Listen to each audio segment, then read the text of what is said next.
2014 की दहलीज पर खड़ा भारत जब अपनी आंतरिक सुरक्षा की ओर देखता था तो एक खौफनाक मंजर सामने आता था। कांग्रेसी शासन के दौरान देश के 126 जिलों में फैला रेड कॉरिडोर एक समानांतर सत्ता की गवाही दे रहा था, जहां दंतेवाड़ा, बस्तर और सुकमा जैसे दुर्गम इलाकों पर नक्सलियों का अभेद्य नियंत्रण था। कांग्रेस सरकार ने हमेशा राष्ट्रहित और सुरक्षा को दांव पर लगाकर माओवाद और नक्सलवाद को खाद पानी दिया है। तत्कालीन गृहमंत्री पी चिदंबरम ने 2010 में कहा था कि हम नक्सलियों से हथियार डालने के लिए नहीं कह सकते, क्योंकि हम जानते हैं कि वो ऐसा नहीं करेंगे और वो हथियारबंद संघर्ष में विश्वास करते हैं। I was the first minister of this government to say we are ready for talks. We are not asking you to lay down arms because we know you won't do that. So you believe in armed liberation, sir. Will not lay down arms. दर्जनों जवानों की हत्या के आरोपी हिडमा के encounter के बाद नारे लगे कि कितने हिडमा मारोगे, हर घर से हिडमा निकलेगा, और राहुल गांधी ने उस वीडियो को खुद पोस्ट किया। भारत जोड़ो यात्रा में नक्सलियों के हमदर्द राहुल गांधी के साथ चले। अर्बन नक्सल्स का भी साथ कांग्रेस को हमेशा मिलता रहा है। सत्ता के लिए देश को बर्बादी की आग में झोंकने से कांग्रेस कभी पीछे नहीं हटी। लेकिन 2014 में जब प्रधानमंत्री श्री नरेंद्र मोदी ने जब सत्ता संभाली तो उन्होंने इस चुनौती से निपटने के लिए एक ऐसी कॉम्प्रिहेंसिव स्ट्रेटेजी का खाका खींचा जिसने कांग्रेस के दिए इस दशकों पुराने नासूर को खत्म कर दिया।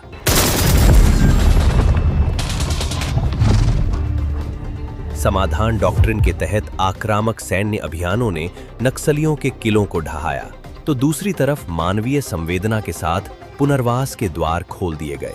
मोदी सरकार का संदेश साफ था, राष्ट्र की मुख्य धारा में लौटने वालों का स्वागत है, लेकिन अशांति फैलाने वालों के लिए कोई जगह नहीं। जो वार्ता करना चाहता है उसके साथ वार्ता करनी चाहिए, और जो हमारे जवानों पर, किसानों पर, आदिवासियों पर, बच्चों पर गोली चलाता है उसका जवाब गोली से देना चाहिए।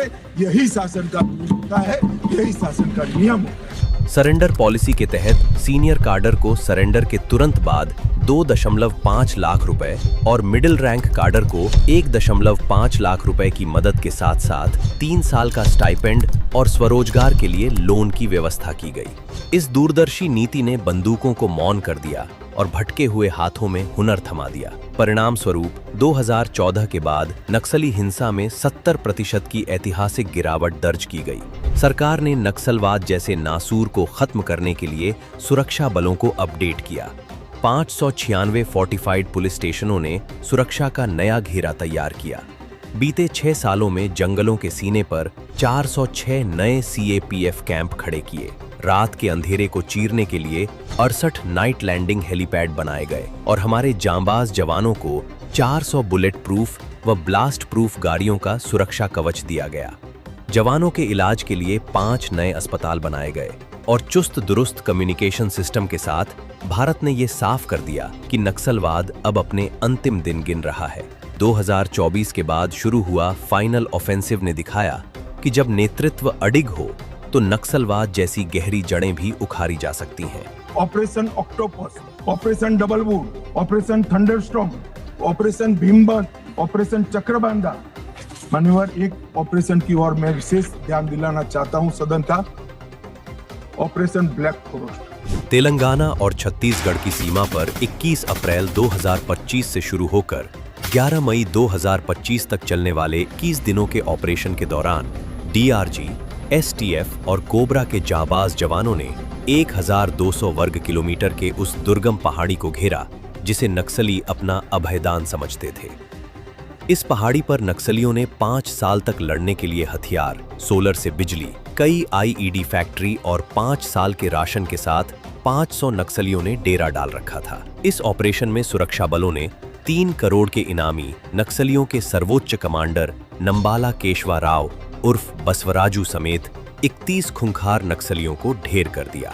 मौके से 10 से ज्यादा AK-47, इंसास राइफलें, LMG और भारी मात्रा में विस्फोटक बरामद हुए।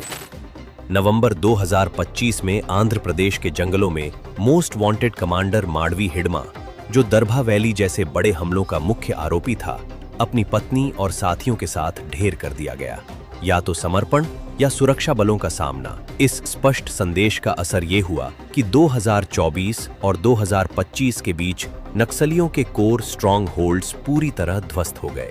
सीनियर कमांडर मल्लाजोलू वेणुगोपाल राव भूपति ने अपने 60 कैडरों के साथ हथियार डाल दिए। अकेले छत्तीसगढ़ में 2100 से अधिक नक्सलियों ने मुख्य धारा को चुना और 2026 तक आते आते खूंखार लीडर पापाराव समेत 18 बड़े कमांडरों के सामूहिक सरेंडर ने बस्तर के 96% हिस्से को नक्सल मुक्त कर दिया।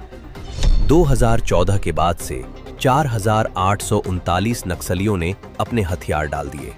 2218 नक्सलियों को जेल भेजा गया। 706 दुर्दांत नक्सलियों को सुरक्षा बलों ने ढेर कर दिया। इस पूरी मुहिम का परिणाम आज सबके सामने है। पहले जहां 126 जिले नक्सल प्रभावित थे, आज ये घटकर सिर्फ 2 रह गए हैं।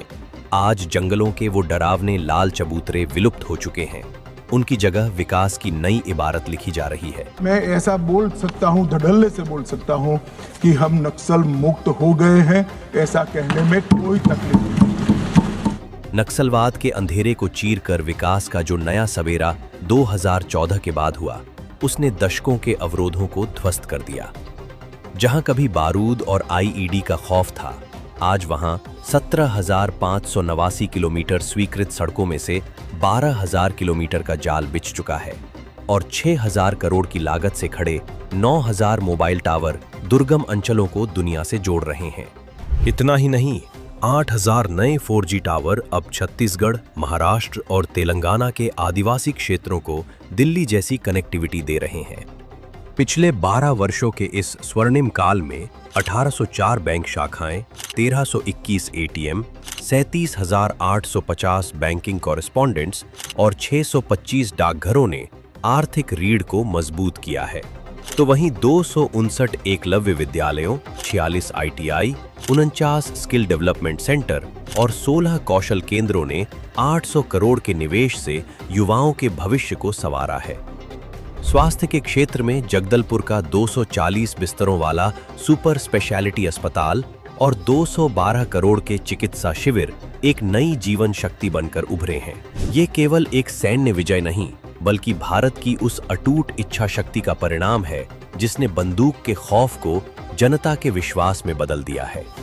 आज भारत गर्व से एक नक्सल मुक्त राष्ट्र बनने की दहलीज पर खड़ा है, जहां डर की जगह अब केवल विकास की गूंज है।